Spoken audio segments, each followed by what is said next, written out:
Mao ni siya akong Royal Enfield Guerrilla 450 and mao ni siya ang seat nga akong gipa-custom made. Kani nga seat nabiyahe na ako for over 500 kilometers including isa ka 8 hours nga long ride nga giulan, giagi sa dalan nga guba, sa dalan nga lapok, sa dalan nga kabatuhan.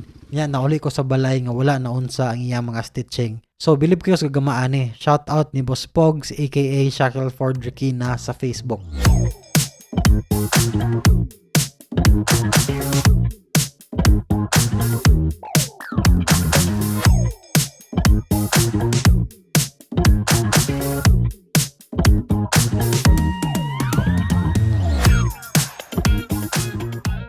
Niadto ko og Jufoam para mamili og materyales nga ipataod sa motor. Initially sa lain pa ni nga shop nato gyatod. Lipay kaayo ko gatan-aw sa motor kay classic vibes pero tanto na akong tinutok wala na ako nalipay. Dagan kay sayop-sayop, gahiwi ang stitching, ang ubang part ni kalitra og gimaw, gahiwi pa jud ning area sa tangke. Usa pa jud ikaduha na ning attempt kay katong una nasipyat ang design. Layo ra siya kayo sa akong request.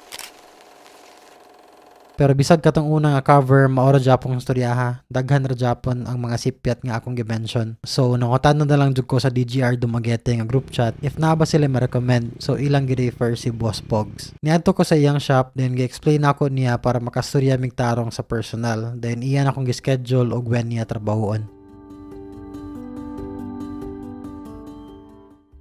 Mao ni siya karon, limpyo na kay pagkatrabaho, straight na og dalaga ning mga stitching, di na siya pareho atong before nga dili tupong ang mga distansya. Kaning iyang part sa tangke wala nagahiwi, niya na pa yung mga teknik nga ingon ani diri sa likod. Kani pud yang pattern diri sa driver seat napit kay ni improve iyang pagkabutod. Dili siya same atong una nga naa siya design pero flat ang foam. Layo ra jud kay siya atong una natong patrabaho, so lipay kay ko. If ganahan mo magpatrabaho niya, message ra mo niya sa Facebook. Ang iyang location kay sa Magatas, Sibulan. Pangitaaran ni nga chapel then at bang ana kay Mimi Store. Mao na ilaha. Pwede ra pud nimo ni i-search sa Google Maps.